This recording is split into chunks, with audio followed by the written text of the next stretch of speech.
Ngunit isang lalaking nagngangalang Ananias kasama ang kanyang asawang si Safira ang nagbili ng isang tinatangkilik.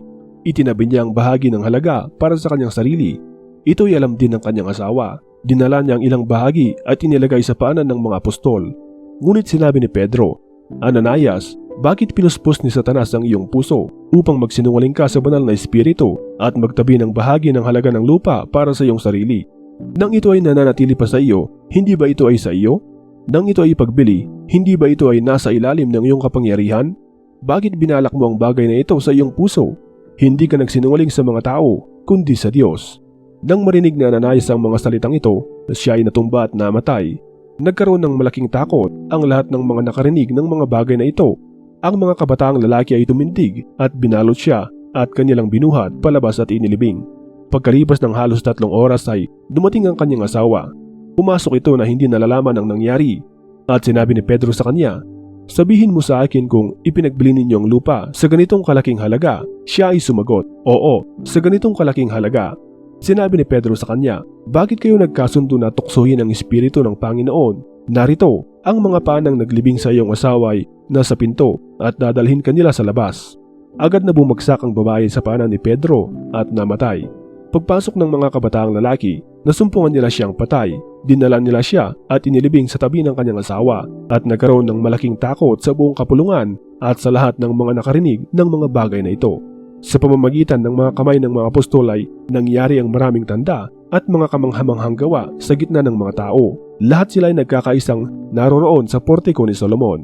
Walang sino man sa mga ibang naglakas loob na sumama sa kanila, subalit dinakila sila ng mga tao at marami pang mga mananampalataya sa Panginoon, kapwa lalaki at babae ay nadagdag sa kanila.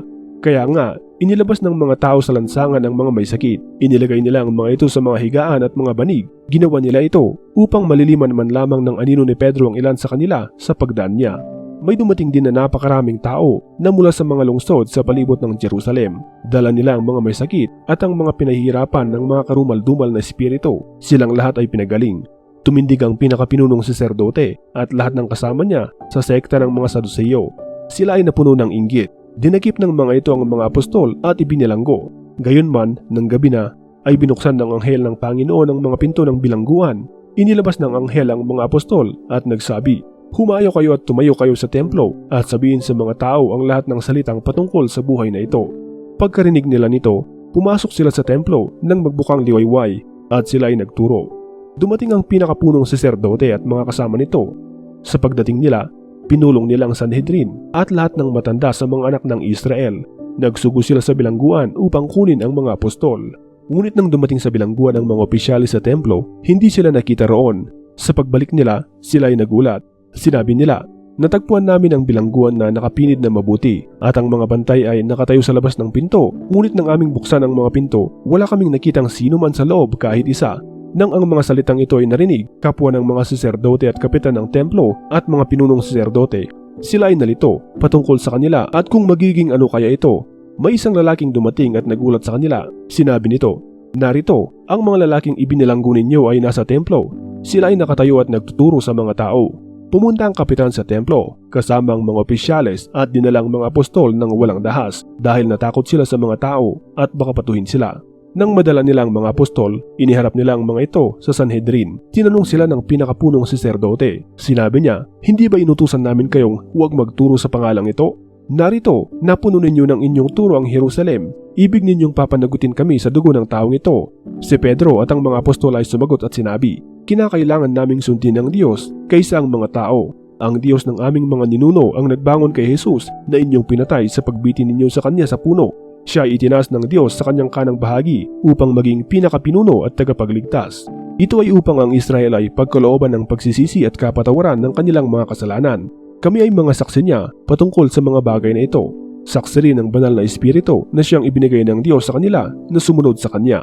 Nang marinig nila ito, nagsiklab ang kanilang galit at binalak nilang patayin sila. Ngunit tumayo ang isang Sanhedrin. Siya ay isang Fariseo na ang pangalan ay Gamaliel. Siya ay isang guro ng kautusan na iginagalang ng lahat ng mga tao.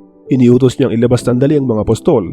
Sinabi ni Gamaliel sa kanila, "Mga lalaking taga-Israel, mag-ingat kayo sa iniisip ninyong gawin patungkol sa mga lalaking ito.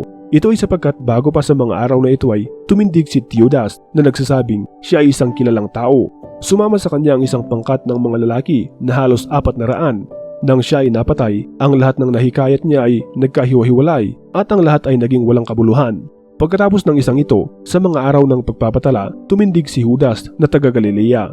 Siya ay nakahikayat ng maraming tao. Nang siya ay namatay, ang lahat ng nahikayat niya ay nangalat. Sinasabi ko sa inyo ngayon, layuan ninyo ang mga lalaking ito at pabayaan sila sapagkat kung ang layunin o gawain ito ay mula sa tao, mawawalan ito ng saysay. Ngunit kung ito ay mula sa Diyos, hindi ninyo ito maigugupo at baka kayo ay masumpungang lumalaban sa Diyos. Sila ay nahimok ni Gamaliel.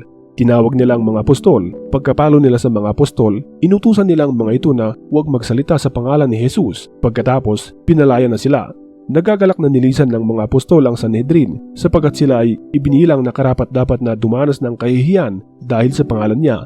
Araw-araw sa templo at sa mga bahay, sila ay hindi tumitigil sa pagtuturo at paghahayag ng ebanghelyo na si Jesus ang Mesayas. Sa mga araw na iyon na dumarami ang mga lagad, nagkaroon ng bulong-bulungan ng mga Hudyo ng wika ay Griego laban sa mga Hebreo sapagkat ang kanilang mga babaeng balo ay nakakaligtaan sa araw-araw na paglilingkod. Kaya tinawag ng 12 ang napakaraming alagad. Sinabi nila, hindi nararapat na iwanan namin ang salita ng Diyos upang maglingkod sa hapag. Kaya nga, mga kapatid, humanap kayo mula sa inyong mga sarili ng 7 lalaki na may magandang patotoo, puspos ng banal na espiritu at karunungan na itatalaga natin sa gawain ito. Kami ay matatag na magpapatuloy sa pananalangin at paglilingkod para sa salita. Ang sinasabing ito ay nakalugod sa buong karamihan. Pinili nila si Esteban, isang lalaking puspos ng pananampalataya at ng banal na espiritu. Pinili rin nila sina Felipe, Procoro, Nicanor, Timon, Parmenas at Nicolas na taga Antioquia na naging Hudyo. Iniharap nila ang mga ito sa mga apostol. Pagkatapos manalangin, ipinatong ng mga apostol ang kanilang mga kamay sa kanila. Lumago ang salita ng Diyos at lubhang dumami ang bilang ng mga alagad sa Jerusalem. Malaking karamihan ng mga saserdote ang tumalima sa pananampalataya. Si Esteban ay puspos ng pananampalataya at kapangyarihan. Siya ay gumawa ng mga dakilang kamanghamanghang gawa at dakilang mga tanda sa kalagitnaan ng mga tao. Ngunit may mga tumindig na mga nasa bahay-sambahan na tinatawag na mga malaya. Tumindig din ang mga taga-Sirin, ang mga taga-Alexandria at ang mga mula sa Cilicia at Asia. Sila ay nagkikipagtalo kay Esteban. Hindi sila makatanggi sa karunungan at sa espiritu na kung saan si Esteban ay nangungusap. Nagsuhol sila ng mga lalaki at ang mga ito ay nagsabi, narinig namin silang nagsasalita ng mga panunungayaw laban kay Moises at laban sa Diyos. Ginulo nilang mga tao at ang mga matanda at ang mga guro ng kautusan.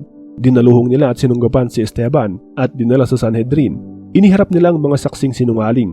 Ang mga ito ay nagsabi, ang taong ito ay hindi tumigil sa pagsasalita ng pamumusong laban sa banal na dakong ito at sa kautusan. Ito ay sapagkat narinig namin siyang nagsasabing ang dakong ito ay wawasakin ni Jesus na taga Nazaret. Sinabi rin niya na babaguhin ni Jesus ang mga kaugaliang ibinigay ni Moises sa atin. Ang lahat ng nakaupo sa Sanhedrin ay nakatitig kay Esteban. Nakita ng mga ito ang mukha niya na parang mukha ng anghel. Sinabi ng pinakapunong saserdote, totoo ba ang mga bagay na ito?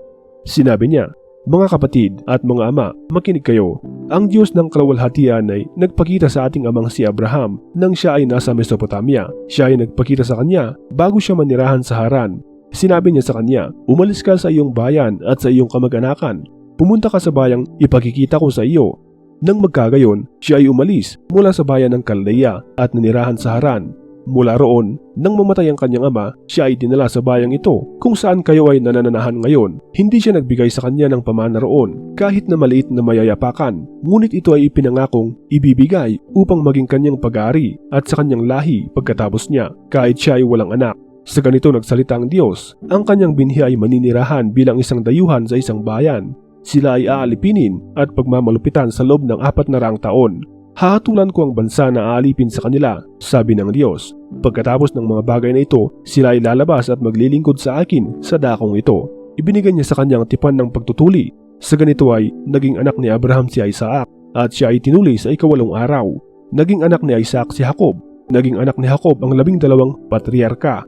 Dahil sa udyok ng pagkainggit, si Jose ay pinagbili ng mga patriarka sa Ehipto. Gayunman, ang Diyos ay sumakanya at siya ay iniligtas ng Diyos sa lahat ng kanyang mga paghihirap.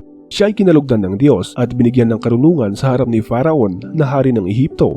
Itinalaga siyang gobernador ni Faraon sa buong Ehipto at sa kanyang buong sambahayan. Ngunit dumating ang tagutom sa buong bayan ng Ehipto at ng Kanaan. Nagkaroon ng malaking kahirapan at walang nasumpungang pagkain ng ating mga ninuno. Ngunit nang marinig ni Jacob na may trigo sa Ehipto, isinugo niya ang ating mga ninuno sa unang pagkakataon. Sa ikalawa nilang pagpaparoon ay nagpakilala si Jose sa kanyang mga kapatid. Nahayag kay Faraon ang angkan ni Jose. Isinugo niya si Jose at ipinatawag ni Jose ang kanyang amang si Jacob at ang lahat ng kanyang kamag-anakan na 75 katao. Lumusong si Jacob sa Ehipto, doon na siya namatay at gayon din ang ating mga ninuno. Sila ay inilipat sa Shechem at inilagay sa libingang binili ni Abraham ng isang halaga ng salapi sa mga anak ni Hamor sa Shechem. Ngunit nang malapit ng panahon upang matupad ang pangako ng Diyos kay Abraham, dumami ang mga tao sa Ehipto. Dumami sila hanggang sa naghari ang isang hari na hindi nakakakilala kay Jose. Siya ang nagsamantala at nagmalupit sa ating mga ninuno upang kanilang pabayaan sa labas ang kanilang mga sanggol nang sa gayon ang mga ito ay mamatay. Nang panahong iyon, ipinanganak si Moises. Siya ay totoong may magandang anyo sa harap ng Diyos. Siya ay 3 buwang inalagaan sa bahay ng kanyang ama. Nang siya ay pinabayaan sa labas, kinuha siya ng anak na babae ni Faraon. Siya ay pinalaking parang kanyang sariling anak. Si Moises ay tinuruan sa lahat ng karunungan ng mga taga-Ehipto. Siya ay makapangyarihan sa salita at sa gawa. Nang 40 taong gulang na si Moises, pinasyahan niyang dalawin ng kanyang mga kapatiran, ang mga anak ni Israel. Nang makita niya ang isa na ginagawa ng hindi tama, ipinagtanggol niya ito. Pinatay niya ang taga-Ehipto at ipinaghiganti niya ang inaapi. Ginawa niya ito dahil inaakala niyang mauunawaan ng kanyang mga kapatid ay ililigtas ng Diyos sa pamamagitan ng kanyang kamay, ngunit hindi nila ito naunawaan. Kinabukasan, nakita siya ng mga nag-aaway at sinikap niyang pagkasunduan sila at sinabi, "Mga Ginoo, kayo ay magkapatid. Bakit kayo gumagawa ng hindi tama sa isa't isa?" Ngunit itinulak si Moises ng taong gumagawa ng hindi tama sa kanyang kapatid. Sinabi sa kanya, "Sino ang nagtalaga sa iyo na maging pinuno at hukom sa amin? Ibig mo ba akong patayin tulad ng pagpatay mo kahapon sa taga-Ehipto?" Tumakas si Moises nang marinig ang pananalitang ito. Siya ay nanirahan bilang isang dayuhan sa lupain ng Midian at doon nagkaanak siya ng 2 anak na lalaki. Pagkalipas ng 40 taon, nagpakita sa kanya ang isang anghel ng Panginoon sa ilang na bundok ng Sinai sa pamamagitan ng ningas ng apoy sa isang mababang palumpong. Nang makita ito ni Moises, namangha siya sa nakita niya at nang siya ay lumapit upang pagmasdan iyon, dumating sa kanya ang tinig ng Panginoon. Sinabi niya, "Ako ang Diyos ng iyong mga ninuno. Ako ang Diyos ni Abraham, Diyos ni Isaac at Diyos ni Jacob." At nanginig si Moises at hindi naglakas loob na tumingin. Sinabi sa kanya ng Panginoon, "Alisin mo ang mga panyapak mo sa iyong mga paa sapagkat ang dakong kinatatayuan mo ay lupang banal." Totoong nakita ko ang labis na pagmamalupit ng mga taga-Ehipto sa aking mga tao. Narinig ko ang kanilang hinagpis. Ako ay bumaba upang sila ilabas mula sa Ehipto. Halika ngayon, susuguin kita sa Ehipto. Ito ang Moises na kanilang tinanggihan ng kanilang sabihin. Sino ang nagtalaga sa iyo na maging pinuno at hukom? Sa pamamagitan ng kamay ng anghel na nagpakita sa kanya sa mababang palumpong, isinugo ng Diyos si Moises na maging tagapamahala at tagapagpalaya. Siya ay nanguna sa kanila papalabas sa Ehipto. Siya ay gumawa ng mga kababalaghan at mga tanda sa lupain ng Ehipto, sa dagat na pula at sa ilang sa loob ng 40 taon. Siya iyong Moises na nagsabi sa mga anak ni Israel, "Magtitindig ang pinunong Diyos sa inyo ng isang propeta na tulad ko mula sa inyong mga kapatid. Siya ang inyong pakinggan. Siya iyong naroon sa kapulungan sa ilang na kasama ang anghel na nagsalita sa kanya sa bundok ng Sinai. Kasama niya ang ating mga ninuno. Siya ang tumanggap ng mga buhay na katuruan upang ibigay sa atin. Ang ating mga ninuno ay ayaw magpasakop sa kanya. Sa halip ay itinulak nila siya at ang kanilang mga puso ay bumabalik sa Ehipto. Sinabi nila kay Aaron, "Igawa mo kami ng mga Diyos na mangunguna sa amin sapagkat hindi namin nalalaman kung ano na ang nangyari kay Moises na siyang naglabas sa amin sa bayan ng Ehipto." Nang mga araw na iyon ay gumawa sila ng isang guyang baka at naghandog ng hain sa Diyos ang iyon. Sila ay natuwa sa mga nagawa ng kanilang mga kamay. Tumalikod ang Diyos sa kanila at hinayaan silang sumamba sa mga bituin sa langit gaya ng nasusulat sa aklat ng mga propeta. O angkan ng Israel, hindi ba naghandog kayo ng mga hayop na pinatay at mga hain sa loob ng 40 taon na kayo ay nasa ilang? Ngunit hindi ninyo ito inihandog sa akin. Lagi ninyong dala ang tolda ni Moloch at ang bituin ng inyong Diyos na si Refran. Lagi ninyong dala ang mga Diyos-Diyos ang ginawa ninyo upang inyong sambahin. Dadalhin ko kayo sa dakong lagpas pa sa Babylonia. Ang tolda ng patotoo ay nasa ating mga ninuno sa ilang. Ayon sa iniutos nang siya ay nagsalita kay Moises, sinabi niya kay Moises na gawin iyon ayon sa huwarang nakita niya. Tinanggap ito ng ating mga ninuno. Dala nila ito nang sila ay nasa ilalim ng pamumuno ni Josue. Nang makapasok sila sa lupain ng mga hintil, ang mga hintil ay pinalayas ng Diyos sa harapan ng ating mga ninuno. Ang tulda ay nanatili roon hanggang sa araw ni David. Si David ay naging kaluguran ng paningin ng Diyos. Hiniling niyang siya ay makapagpatayo ng isang tahanan para sa Diyos ni Jacob. Ngunit si Solomon ang nagtayo ng bahay para sa kanya. Subalit ang kataas-taasan ay hindi tumitira sa mga banal na dakong gawa ng mga kamay tulad sa sinasabi ng propeta. Ang langit ay aking trono, ang lupa ang tuntungan ng aking mga paa. Sabi ng Panginoon, anong bahay ang itatayo ninyo sa akin? O anong dako ang pagpapahingan ko? Hindi ba ang lahat ng mga ito ay ginawa ng aking kamay? Kayong mga matitigas ang ulo at hindi tuloy ang mga puso, at ay nga, lagi ninyong sinasalungat ang banal na espiritu. Kung ano ang ginawa ng inyong mga ninuno ay gayon din naman ang ginagawa ninyo. Sino sa mga propeta ang hindi inusig ng inyong mga ninuno? Pinatay pa nilang mga nagpapahayag na ng una pa ng pagdating ng matuwid. Kayo ngayon ang pumatay at nagkanulo sa kanya. Kayo ang mga tumanggap ng kautusan ng atas ng mga anghel at hindi naman ninyo ito sinunod. Nang marinig nila ang mga bagay na ito, nagsiklab ang kanilang galit. Nagngalit ang kanilang mga ngipin laban kay Esteban. Ngunit siya na puspos ng banal na espiritu ay tumingalang nakatuon sa langit. Nakita niya ang kaluwalhatian ng Diyos at si Jesus na nakatayo sa kanang bahagi ng Diyos. Sinabi niya, narito, nakikita kong bukas ang mga langit at ang anak ng tao ay nakatayo sa kanang bahagi ng Diyos. Kaya sila ay sumigaw ng malakas na tinig at tinakpan nila ang kanilang mga tainga. Nagkakaisa silang dinaluhong si Esteban. Itinapon nila siya sa labas ng lungsod at binato hanggang mamatay. Inilagay ng mga saksi ang kanilang mga damit sa paanan ng isang binata na Saulo ang pangalan. Habang pinagbabato nila si Esteban, tumawag siya sa Diyos at nagsabi, Panginoong Hesus, tanggapin mo ang aking espiritu. Pagkatapos, siya ay lumuhod at siya ay sumigaw ng malakas, Panginoon, huwag mo silang papanagutin sa kasalanang ito. Pagkasabi niya nito, siya ay natulog. Si Saulo ay sumang-ayon sa kamatayan ni Esteban. Sa araw na iyon, nagsimula ang isang malaking pag-uusig laban sa iglesia na nasa Jerusalem. Silang lahat ay nangalat sa lahat ng mga dako sa Judea at Samaria, maliban sa mga apostol. Inilibing si Esteban ng mga taong palasamba sa Diyos at sa kanya ay nanaghoy sila ng gayon na lamang. Pinipinsala ni Saulo ang mga iglesia na pinapasok ang mga bahay-bahay, kinakalat kanya ang mga lalaki at mga babae at binibilanggo sila. Kaya nga, ang nangalat ng mga mananampalataya ay naglakbay na ipinapangaral ang ebanghelyo. Si Felipe ay bumaba sa lungsod ng Samaria, ipinangaral niya sa kanilang Mesayas. Ang maraming tao ay nagkaisang makinig sa mga bagay na sinalitan ni Felipe nang kanilang marinig at makita ang mga tanda na ginawa niya. Ito ay sapagkat marami sa mga inaalihan ng mga karumal-dumal na espiritu ay iniwan ng mga espiritong ito na sumisigaw ng malakas. Maraming lumpo at pilay ang gumaling. Nagkaroon ng malaking kagalakan sa lungsod na iyon.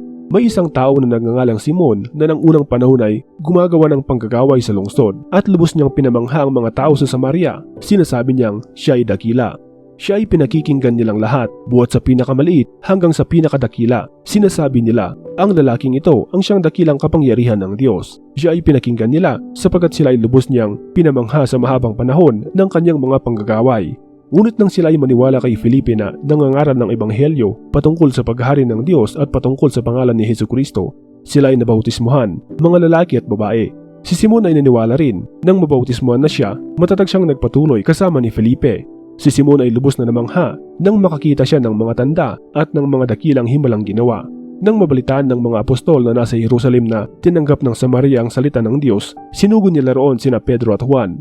Nang sila ay makalusong, nanalangin sila para sa kanila upang tanggapin nila ang banal na espiritu. Ito ay sapagkat ang banal na espiritu ay hindi pa bumababa sa kaninuman sa kanila, ngunit sila lamang ay nabautismuhan sa pangalan ng Panginoong Hesus. Ipinatong nila ang kanilang mga kamay sa kanila at tinanggap nila ang banal na espiritu.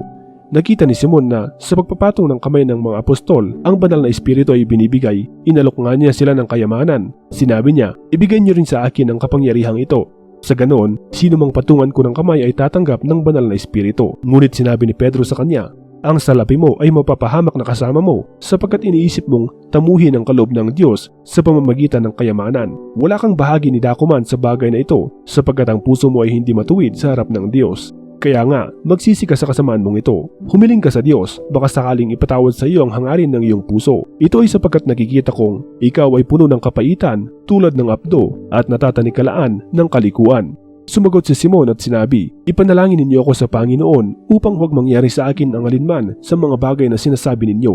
Nang makapagpatotoo na sila at may pangaral ang salita ng Panginoon, bumalik sila sa Jerusalem. Ipinangaral nila ang ebanghelyo sa maraming nayon ng mga taga-Samaria. Ang anghel ng Panginoon ay nagsalita kay Felipe na sinasabi, tumindig ka, pumaroon ka sa dakong timugan, sa daang palusong mula sa Jerusalem hanggang sa Gaza. Ito ay ilang na dako. Siya ay tumindig at pumaroon. At narito, isang lalaking taga-Ethiopia ang naroon. Siya ay isang kapon na may dakilang kapangyarihan na sakop ni Candace, reyna ng mga taga-Ethiopia. Siya ang namamahala sa lahat niyang nakaimbak na kayamanan. Siya ay naparoon sa Jerusalem upang sumamba. Siya ay pabalik na at nakaupo sa kanyang karawahe. Binabasa niya ang aklat ni Propeta Isaias. Sinabi ng Espiritu ay Felipe, "Lumapit ka at manatili sa tabi ng karwaheng ito." Tumakbo si Felipe palapit at narinig niyang binabasa niya ang aklat ni Isaias na propeta. Sinabi niya, "Naunawaan mo ba ang binabasa mo? Paano ko ito mauunawaan? Maliban na lamang kung may isang gagabay sa akin." Pinakiusapan niya si Felipe na sumampa at maupong kasama niya. Ang bahagi ng kasulatan na binabasa niya ay ito: siya ay gaya ng tupa na dinala upang katayin. Tulad siya ng kordero na hindi umimik sa harap ng kanyang manggugupit. Sa ganong paraan ay hindi niya ibinubuka ang kanyang bibig. Sa kanyang pagpapakumbaba ay inalis nila ang karapatan niyang mahatulan ng nararapat. Sinong maghahayag ng kanyang lahi sapagkat ang kanyang buhay ay inalis sa ibabaw ng lupa? Sumagot ang kapon kay Felipe at sinabi, "Isinasamo ko sa iyo, sabihin mo sa akin kung sino ang tinutukoy dito ng propeta, ang kanya bang sarili o ibang tao?" Nagsimulang magsalita si Felipe at mula sa kasulatang ito, ipinangaral niya sa kanya si Jesus. Sa pagpapatuloy nila sa paglalakbay, nakarating sila sa isang dako na may tubig. Sinabi ng kapon, "Narito, may tubig dito. Anong makakahadlang upang ako ay hindi mabautismuhan?" Sinabi ni Felipe, "Kung sumasampalataya ka ng buong puso ay maaari kang bautismuhan." Ang lalaki ay sumagot at sinabi, "Sumasampalataya ako na si Jesucristo ay ang anak ng Diyos." Iniutos niyang itigil ang karwahe. Sila ay kapwa lumusong sa tubig, si Felipe at ang lalaki. Binautismuhan siya ni Felipe. Nang umahon sila sa tubig, si Felipe ay inagaw ng Espiritu ng Panginoon. Hindi na siya nakita ng lalaking kapon, gayunman siya ay nagpatuloy sa kanyang paglalakbay na nagagalak. Si Felipe ay nasumpungan sa Azoto. Sa kanyang pagdaraan, ipinangangaral niya ang ebanghelyo sa lahat ng mga lungsod hanggang sa dumating siya sa Cesarea.